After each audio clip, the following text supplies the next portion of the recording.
Bonjour tout le monde et bienvenue à une toute nouvelle émission de Whisky et compagnie. Aujourd'hui, nous débutons la nouvelle année en force avec une autre programmation toute spéciale pour vous. Nous vous présentons la grande finale de la WWA, la World Whisky Association, le Royal Rumble du whisky, mettant en vedette 3 whiskies de la distillerie Kilchoman, le Sunay, le Lochgorm et le PX Sherry Cask Matured Edition 2023.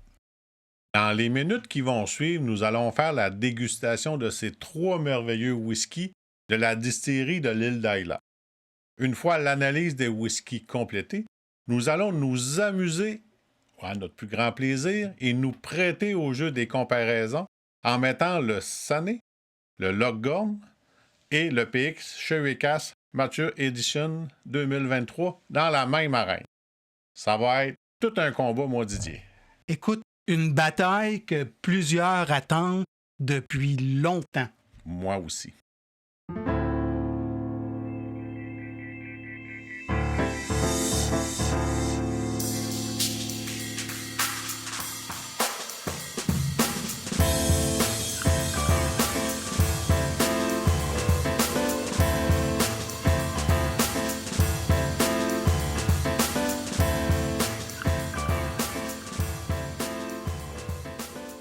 Salut Camille. Salut Didier, comment ça va? Ça va très très bien, toi?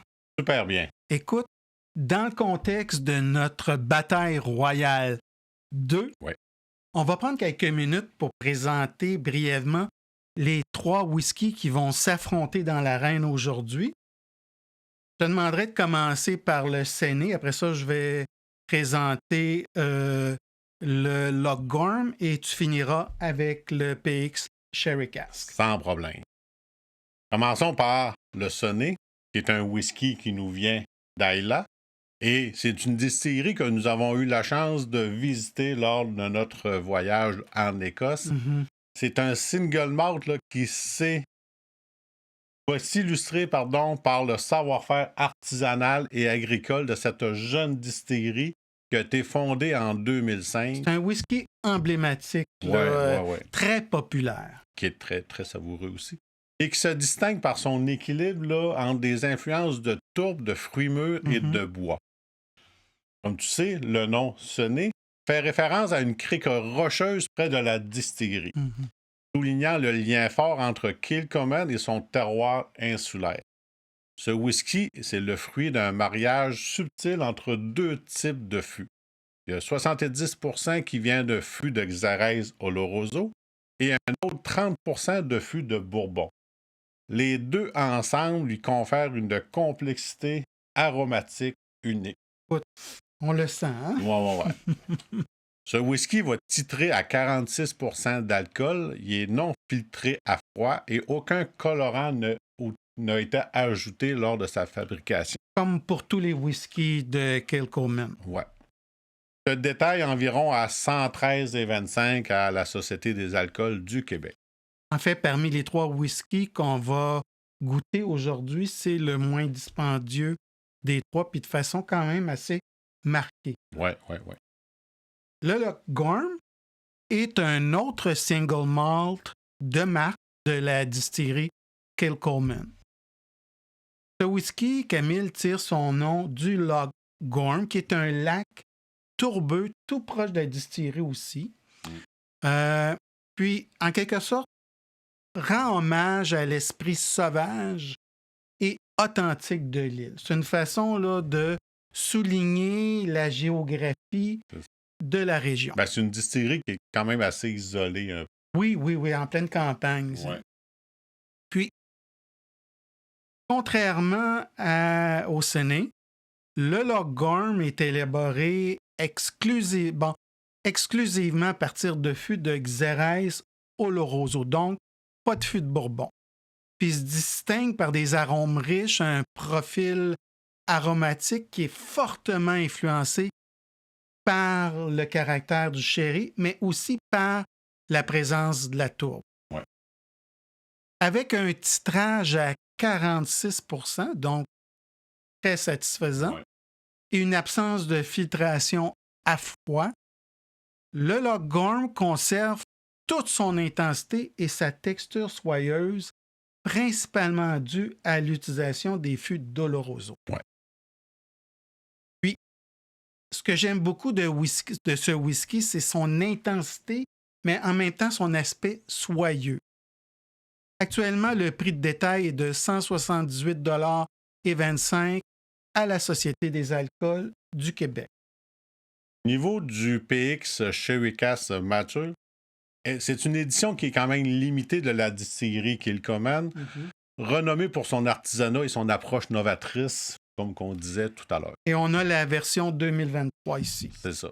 C'est un whisky qui est à caractère unique grâce à son vieillissement intégral en fût de Xérès Pedro Ximénez. Donc, on passe de l'Oloroso au Pedro Ximénez. C'est ça.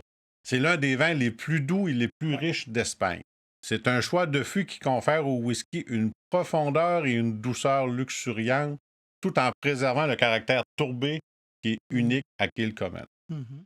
Titre à 50 %. Une petite coche au-dessus des deux autres.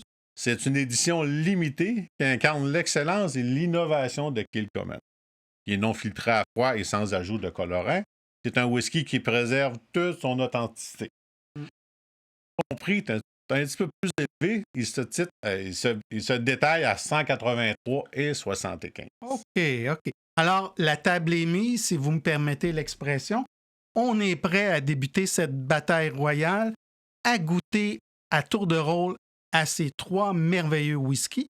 Puis Camille et moi, on va essayer de déterminer là, un peu l'ordre des médaillés, si tu veux, le meilleur whisky rapport qualité-prix et essayer de donner un classement pour ces trois bouteilles. Ça va être difficile. T'es prêt? Toujours. Ben, pas difficile parce qu'on va avoir le plaisir de goûter. Alors, on y va à l'instant. Restez avec nous.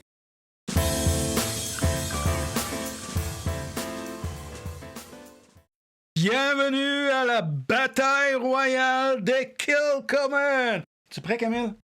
Toujours prêt. Hein? Tu t'attendais pas à une entrée comme ça, hein? Tu m'as mis les culottes à terre. Ah, il faut me fermer les yeux. Alors, on est rendu au moment où on va débuter une dégustation. On va sentir, on va goûter à chacun de ces whiskies. Et comme on le disait en entrée d'émission, essayer de déterminer peut-être un ordre au niveau du meilleur. On ne peut pas dire au moins bon. Sont tous bons. C'est ça. Ça va être dur de décider. Nos trois médaillés. C'est ça. Disons que comme ça va être plus juste parce que chacun va ressortir avec une médaille. D'emblée. Puis pas une médaille de participation. Non. Une vraie médaille. Ça serait une médaille d'or pour chacun, là, mais il faut faire un choix. Alors, on va commencer par le sonnet. Par le sonnet. On va regarder au nez. Ben, au niveau de la couleur, écoute, je te dirais un beau cuivré. Hein? Ouais, pas clair, un petit peu foncé, mais très belle aussi viscosité. N'oublie pas qu'on a un affinage avec 70% de fût de Xérès, donc d'Oloroso pour être plus précis. Donc, qui va venir teinter quand même de façon significative la couleur du whisky. Ouais. Et une belle viscosité qui laisse des jambes apparaître assez facilement. Oui.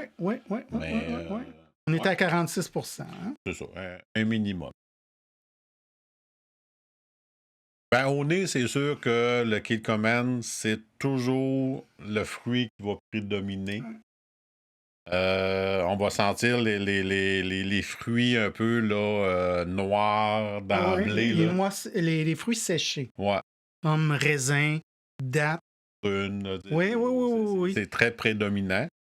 Mais tu vois, le 30% d'affinage en fût de Bourbon, moi, je vais noter justement ces petites notes de miel. De vanille. Mais vraiment en arrière-plan. C'est ça. Qui enveloppe tous ces parfums, c'est ce petit nuage de fumée, très délicat, très sucré comme fumée. Oui, mais qui est présent, mais en arrière-plan, qui vient, comme tu dis, bien envelopper le tout. En bouche maintenant? Oui, santé, mon cher. Santé.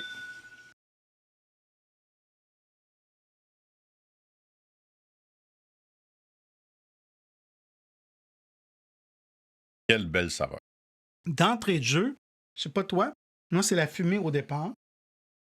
Une fumée fruitée, sucrée, douce. C'est ça, c'est autant que c'était fruité au nez que ça l'est en bouche aussi. Écoute, il y a vraiment un bel équilibre, je trouve. Ouais. Cet aspect fumé et tout cet aspect doux du whisky, parce que avec 70% de whisky qui a été affiné en fût d'Oloroso, ben, on le goûte, ce goût fruité, ce goût de fruits secs que tu parlais tantôt. Ce goût d'agrumes, même. Je trouve qu'il y a une douceur légèrement.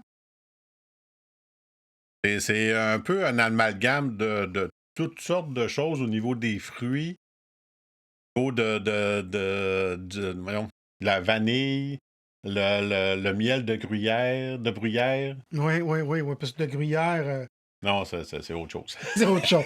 Donc, mais bref, moi, ce que j'aime beaucoup là, dès le départ, c'est un whisky multicouche.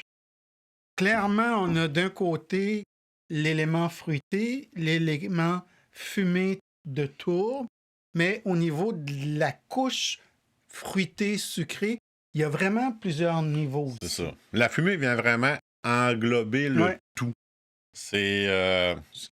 Mais c'est pas une fumée prédominante qui vient vraiment là, envelopper le tout, mais avec un petit côté sucré de la fumée. Oui.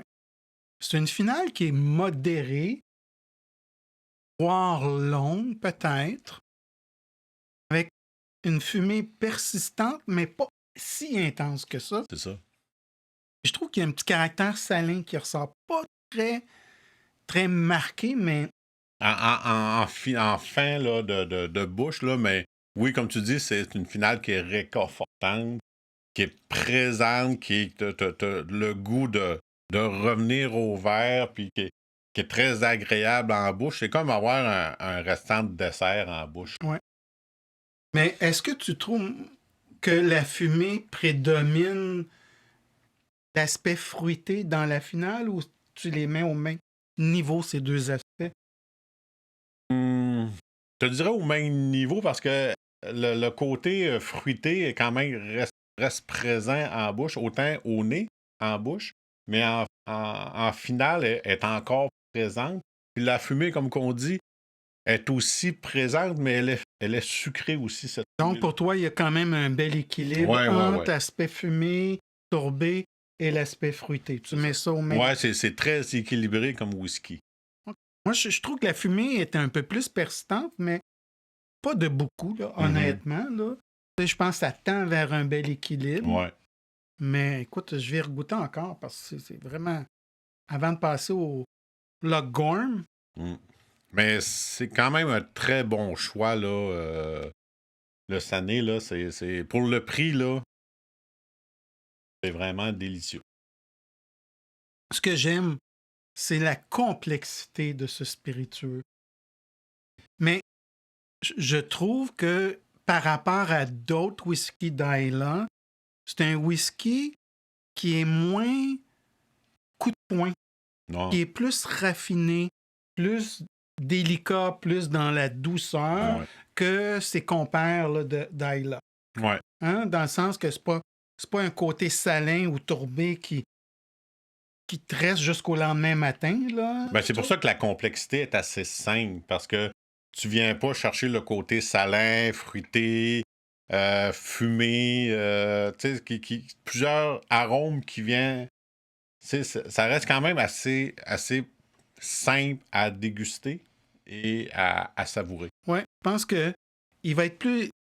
C'est plus un donneur universel quand on pense whisky d'Islay. Qui est accessible à plus de personnes. Peut-être pas à tous, parce qu'il y a quand même une partie des amateurs qui n'aiment pas les aspects fumés et tourbés d'un whisky ou les notes iodées. Mais il est minime dans ça. Ben, il est là, mais c'est une fumée qui est fruitée, sucrée à la fois.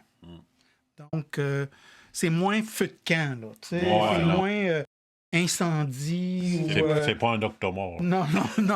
Mais c'est pas un Lafroy, puis c'est pas un Heartburn non plus. Non, là, avec... On est prêt pour le Lochgorn, mon cher? Toujours prêt, moi. Écoute, au nez, ben d'abord la couleur. Écoute, on est dans des couleurs. Je dirais que c'est drôle, hein? La couleur me paraît légèrement plus pâle que le Séné. Pourtant, c'est 100% Xérès. Ouais, mais oui, c'est vrai qu'il est un petit peu moins foncé, mais à peine. On a un 46% d'alcool aussi. Belle limpidité, une belle présence là, de larmes au niveau des parois du verre, donc un whisky avec une belle consistance, une belle structure. Tu sais, les larmes apparaissent peu de temps après. Et ils restent collés sur le... Des arches aussi, hein. Important. Écoute, santé, mon cher. Au nez. En bouche.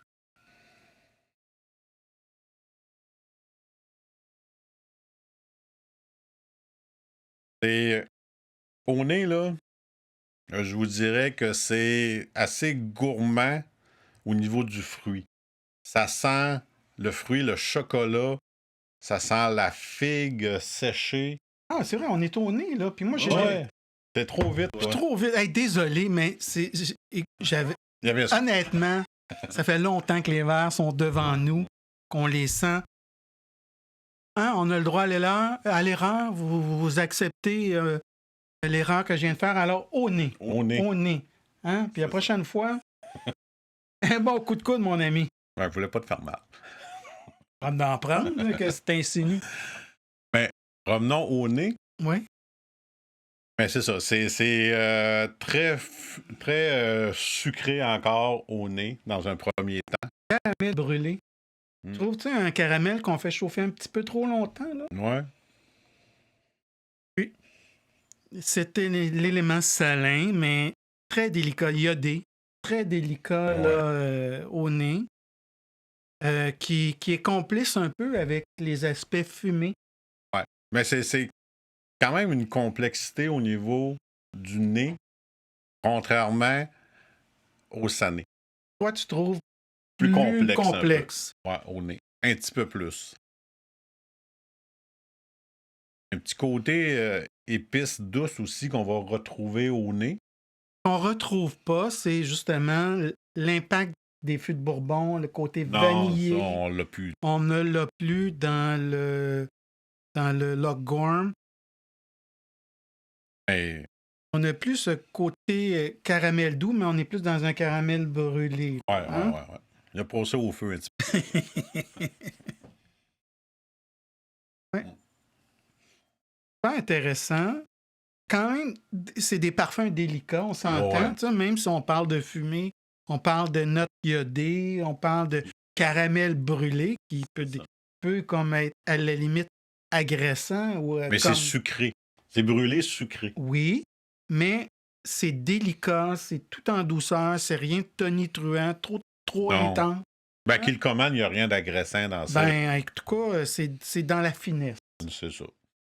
Au niveau au nez, aux bouches maintenant. Je suis bien mélangé, excusez-moi. En bouche maintenant. Santé, mon cher. Santé.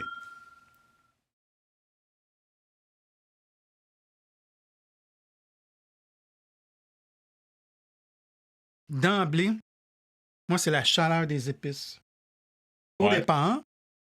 Puis rapidement, le côté de fumée douce, plus saline en bouche que le Séné. Mais le côté fruité reste quand même très présent. Très présent. Ouais. Mais agréable. Mais peut-être moins marquant que personnellement, là. Je suis plus dans la fumée, dans le sel, dans les épices avec le Lockgorn. C'est ça. Comme c'est comme un petit peu plus fort, si on peut dire, au niveau des goûts, des saveurs. Oui.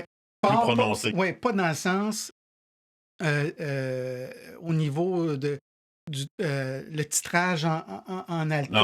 Non. Pas fort dans ce sens-là. Mais les saveurs sont plus prédominants, plus comment je pourrais dire bien représenter ça? Un peu comme une épice plus présente. Une odeur de café qui est un petit peu plus présent. Mais un espresso versus un café américain. C'est ça. Ça peut être les deux sentent le café, mais dans l'espresso, on a plus de caractère. Ouais. Mais c'est ça. On change un peu de palette de saveurs. Ouais, est-ce que c'est un petit peu plus... Puis je trouve le côté maritime du Lockgorm est plus présent. Puis c'est drôle, ça porte bien. C'est en hommage à un plan d'eau. C'est ça. Puis un plan d'eau salin. Puis je trouve la présence celle plus prédominante dans le Lockgorm que dans le Sunny. Même la tourbe était un petit peu plus présente. Oui, puis c'est là que tu parlais de côté plus... là, tu sais. Oui, un côté plus présent de chaque élément. L'élément fruit est là. Je vais noter des éléments de raisin sec un peu. Peut-être marmelade, orange, mais... Agrumes, mais tu sais, plus fort un peu, là. Ben, plus esté, plus acidulé. Plus, c'est comme... on goûte pas le fruit, mais on goûte le zeste. Oui, c'est ça, la pelure. Ouais, c'est ça. OK, ouais, ça fait du sens de la façon que tu le décris. Dernière gorgée.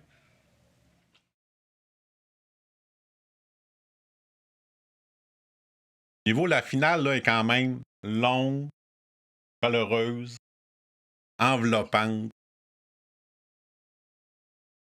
Et le petit côté fumé est présent, tourbé aussi. Légèrement plus intense et plus longue que le Séné. Ça picote un petit peu en bouche. Oui, plus chaleureuse, plus saline. Ouais. Moi, je la trouve très saline comme finale. C'est ça. Moi, je salive beaucoup plus. Puis pour le Séné, on parlait d'une fumée fruitée, sucrée. Je ne sais pas si tu t'en rappelles. Là, je suis dans une fumée qui est plus... qui a plus de caractère, qui est plus... saline aussi. Oui, tu sais que tantôt, j'avais dit, là, on n'est pas dans le feu de bois, le feu de camp, ou on n'est pas dans l'incendie, là, dans l'odeur du bois carbonisé. Là, on l'est un peu plus. Ouais.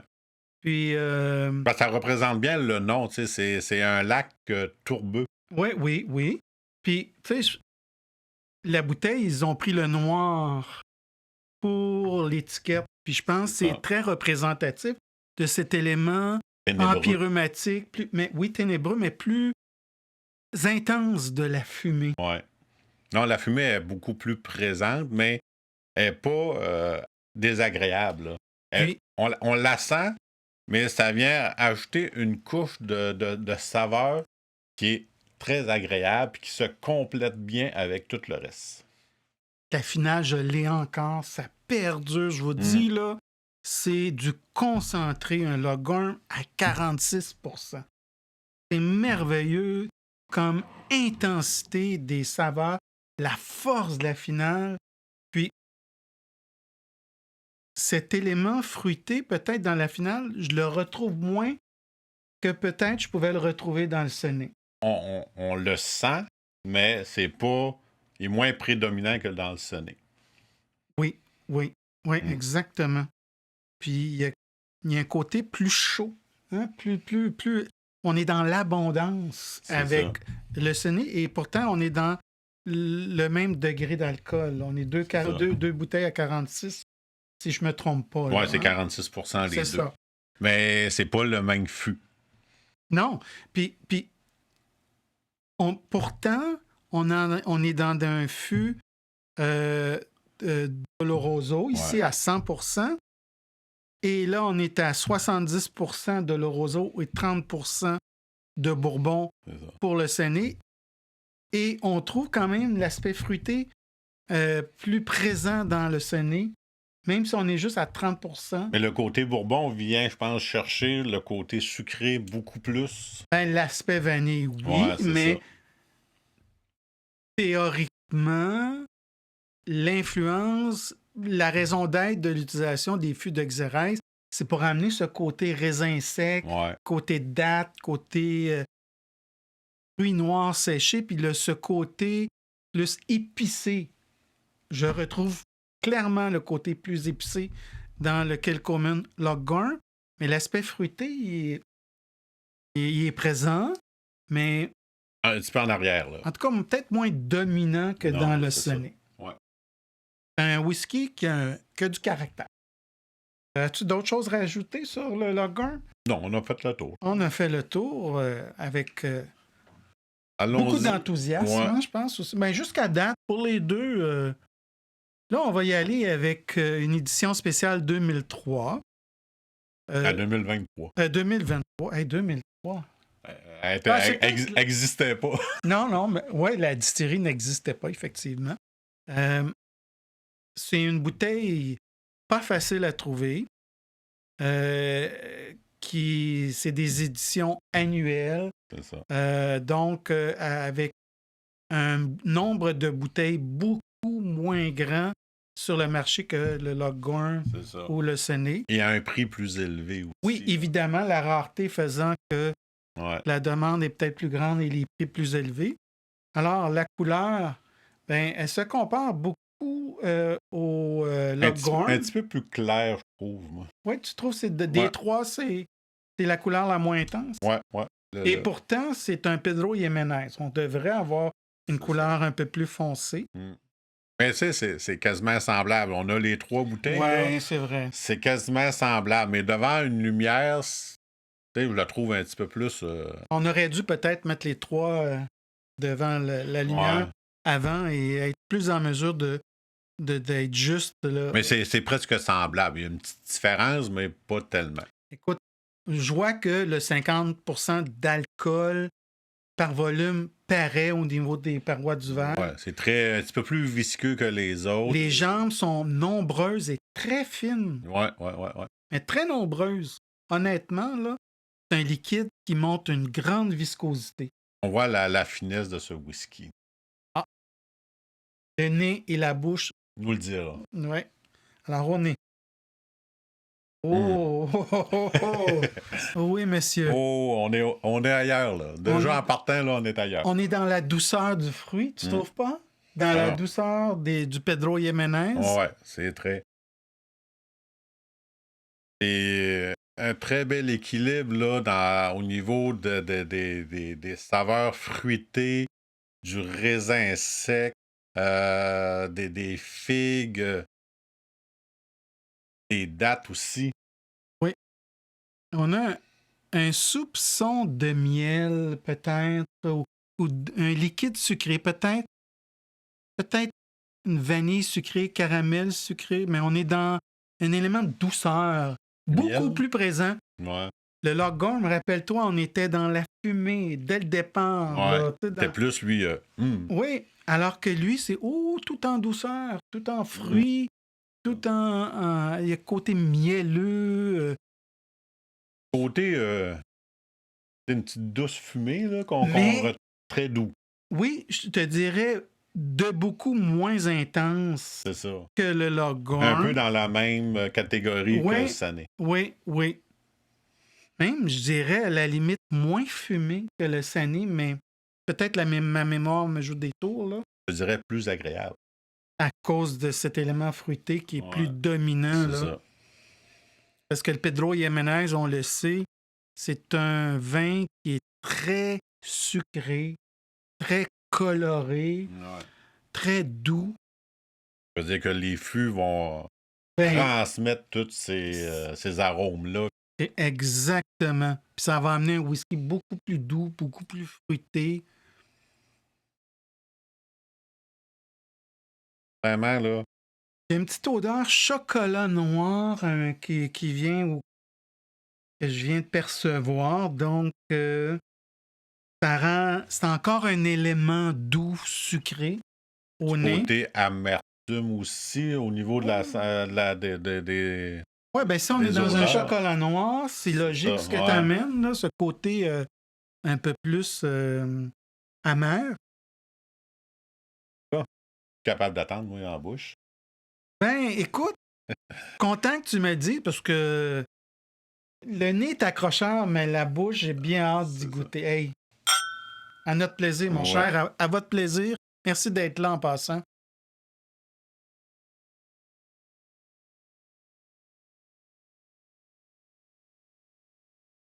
Oh, boy. C'est dur à dire c'est quoi la saveur parce que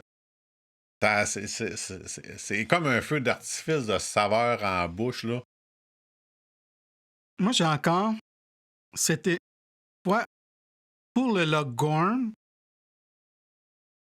d'emblée, j'étais au départ dans la fumée.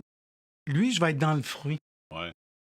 Dans cet élément plus doux de caramel, d'agrumes, peut-être de marmelade, quelque chose, de confiture d'abricot. Quelque chose de vraiment sucré aussi, là. Oui, ou de plus doux. C'est un petit sirop d'érable doux, là. Pas un foncé, là, Non, mais c'est ça. clair. Là. On est dans la douceur. Tu sais, c'est l'élément fin du sucre que je peux percevoir. C'est ça. Ou fruité. J'aime mieux parler d'aspect fruité que sucré. Là, on n'est pas dans une... On n'est pas dans une boisson gazeuse. Non. On est dans quelque chose de plus fruité. Mais de doux. De raffiné. Oui. Encore une preuve que les whiskies de Kilchoman sont d'une grande finesse, d'une grande délicatesse. Là. C'est une petite distillerie comparée à d'autres, mais qui font bien les choses. Oui. Puis... Parce que c'est environ 500-600 000 bouteilles par année qui sortent. Comparé, exemple, à Kalila qui vont en sortir une couple de millions. Moi, je trouve que c'est un whisky fin. Un whisky pour les soirées, ou les soirées, disons. On a le goût de prendre le temps et de goûter un whisky savoureux, mais raffiné, délicat. Mais, excuse-moi, tout en restant complexe. Oui, c'est ça. Il y a une plus grande complexité que les deux autres. Mais ça reste quand même, comme tu dis, quelque chose de fin au niveau des saveurs. Ou est-ce que de prendre le temps de les découvrir et de bien goûter, nous, on n'a pas trop mis dans le verre parce qu'on avait trop à goûter. Mais l'essayer seul, là, vous allez prendre le temps de goûter et de déterminer les saveurs que vous goûtez en bouche, là. Vous allez avoir un plaisir fou. Là. C'est une finale très longue. Et perdure sur des notes salines. Ouais, on sent le sel en bouche à la fin. Oui, plus que la fumée. Ouais. Autant le Longhorn, on était dans la fumée. Un peu, le Séné, c'est un mélange un peu des deux. Là, on est vraiment dans cet élément maritime. C'est ça. Hein, rappelons-le, Kilchoman est une distillerie sur l'île d'Islay. On poussait leur propre orge. Oui, l'orge pousse à proximité de la distillerie. Donc, les grands vents marins, quotidiennement, balaient les champs d'orge. Ben, la mer n'est pas tellement loin de la distillerie. La plage est à 5 minutes de marche. Non, un petit peu plus. Ouais. Ça, c'était le guide qui nous disait « Ah, c'est pas loin, c'est à 5 minutes de marche, finalement. » À peu près 15-20 minutes. Quand même, les grands vents marins balaient du matin au soir les champs d'orge. Donc, les grains de céréales ont le temps de s'imprégner des éléments maritimes dans un premier temps, puis le tout se poursuit lors de la période là, séchage. Oui. Parce qu'ils font sécher au grand air sur un plancher de béton. Oui. Et l'orge est retournée souvent. Mais avec les fenêtres grandes ouvertes. C'est ça, parce que quand on a été visité, là, il y avait un grand garage, là, que l'orge était en train de sécher. Et ça sentait là, très bon. Et comme que je disais, c'est une petite distillerie comparée à d'autres, mais qui font très bien les choses. En fait, juste parenthèse, c'est une ancienne ferme. Hein? Ouais. Je veux dire, on voit les étables où les chevaux étaient, si ma mémoire est bonne. Ouais, c'est. Hein? Mais bref, c'est une finale qui est exceptionnelle. Pour moi, là, avec des éléments très maritimes et légèrement fruités. Non, c'est vraiment, là, D'un trois, là, je pense que c'est la plus complexe, la plus raffinée et... La plus aussi douce, d'une certaine façon, avec l'élément, la contribution des Pedro Jiménez, comme j'ai mentionné. Hein, il y a cet élément fruité. Même s'il y a plus d'alcool. Oui, c'est vrai. On la sent pas. On le goûte pas. Non, hein, on n'est pas brûlé. Non, pas du tout. C'est vrai. Bon point, Camille. Bon point.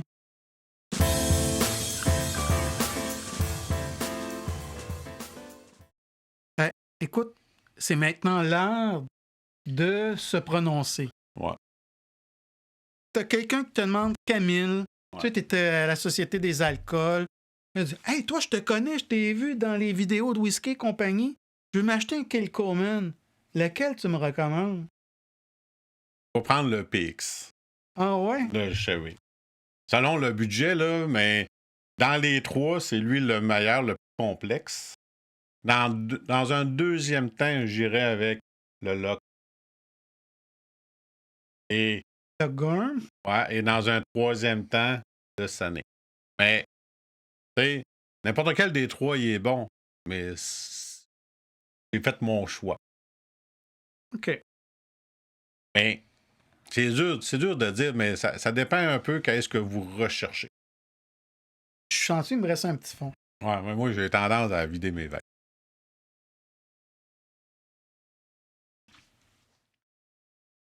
Mais...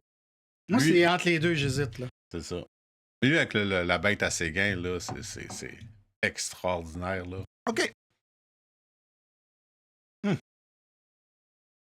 C'est... Moi, je suis un amateur de whisky fumé, tourbé et très iodé. Je dirais que le Lockgorm, pour moi, va ressortir parce que, personnellement, c'est un genre de whisky que j'adore, que je privilégie. Là, si j'ai une belle soirée, je me dis, Didier, t'as été un bon garçon aujourd'hui, t'as travaillé fort, t'as été fin avec un tel, une telle, un tel.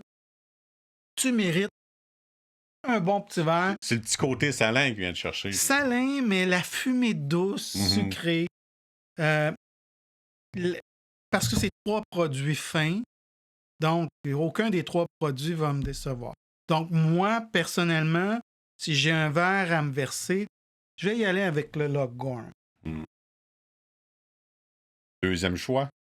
Deuxième choix. Je peux pas passer à côté du Pedro Jiménez, là, Sherry Cask Matured. Mais je peux pas passer à côté parce que c'est un whisky extrêmement complexe, extrêmement délicat, avec un bel aspect fruité. Donc, c'est un autre type d'expérience que le Lockgorm. On voit dans la finesse avec. Oui, puis un produit qui commence à être de luxe, d'une certaine façon. On parle de 185 $, là. C'est pas donné à tous les portefeuilles de se payer ça. Qui est moins accessible aussi, là. Mais tu vois, nous avons une dégustation avec... Nous allons animer une dégustation bientôt, dans quelques semaines, là, avec des gens qui veulent s'initier à l'univers des whiskies. Et j'ai pensé au Séné comme porte d'entrée vers les whiskies d'Ayla, des whiskies qui sont fins, raffinés, doux, fumés, salins, donc extrêmement complexes, à un prix relativement abordable. C'est ça. Quand tu fais une dégustation ou quand tu veux faire découvrir un whisky, des whiskies à des néophytes, tu ne vas pas avec quelque chose qui va briser la banque, là, non, qui va défoncer ton budget. Je te dirais que ça reste cher à 113 $, mais ça reste quand même respectable. Mais qui est plus... Dans la moyenne. C'est ça, mais qui est plus disponible à la Société des alcools. Donc, les deux ici, là, c'est pas mal égal. Il faut les suivre. Hein? La plupart du temps, vous allez sur le site de la Société des alcools du Québec, vous allez voir, c'est écrit non disponible. Ben, le Sané, il est plus facilement trouvable. C'est vrai, peut-être un peu. Les deux autres, faut les voir Mais passer. surtout lui, c'est plutôt rare. Ouais, c'est ça. Parce que dans le fond, je suis sauté sur la bouteille. Parce que je m'attendais jamais à voir un Pedro Jiménez Sherry Cask Matured à la Société des alcools. Et il est apparu cette année. Alors, bon, ça ne veut pas dire que l'année prochaine, il va être là. Donc, édition 2020. Mais lui, il revient chaque année, puis lui, il est souvent là, comme tu dis. Fait que, tu sais, c'est sûr que pour quelqu'un qui a un budget plus limité, qui commence... dans le monde du whisky, Oui, puis qui veut se partir comme une petite collection de base, là, le Séné, c'est un grand whisky. Bon, ouais. 113 $, rapport qualité-prix, là, parce que quand même un saut là, de presque 60 $ là, d'un à l'autre. Là. Mais ça reste personnel. Nous, ça a été nos choix, puis vous voyez, on n'a pas la même conclusion. Mais on aime. La distillerie qu'ils commandent, moi, c'est une de mes préférées parce qu'ils font de très bons whisky.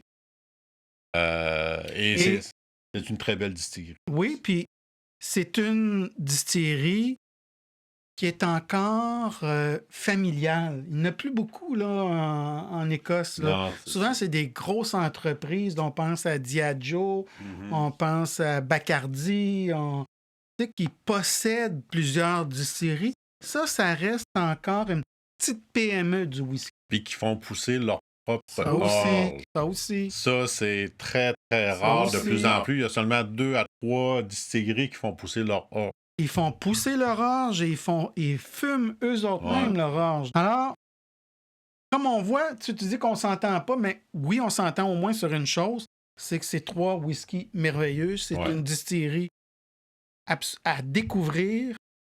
Puis, dans le fond, c'est des plaisirs multiples selon les circonstances. Comme on a vu, lui avec un fromage, lui avec un chocolat. Puis, ou c'est selon le contexte, comment on file le soir. Ah, j'ai le goût de un petit peu plus salin, un petit peu plus fumé. Ah, j'ai le goût d'un petit peu plus délicat. J'ai le goût d'un petit peu plus... Ça dépend comment on file. C'est ça. Ça dépend des circonstances, mais vous ne serez pas déçus. Donc, pour moi, vas-y, pour toi, c'était... 1, 2 et 3. Alors, pour moi, c'était Lochgorn, PX, Sherry Cask et Séné. Ouais. Excusez, je ne les ai pas nommés, là. Mais... c'est pas grave, c'est pour ça que je l'ai fait. Ouais. Très bien.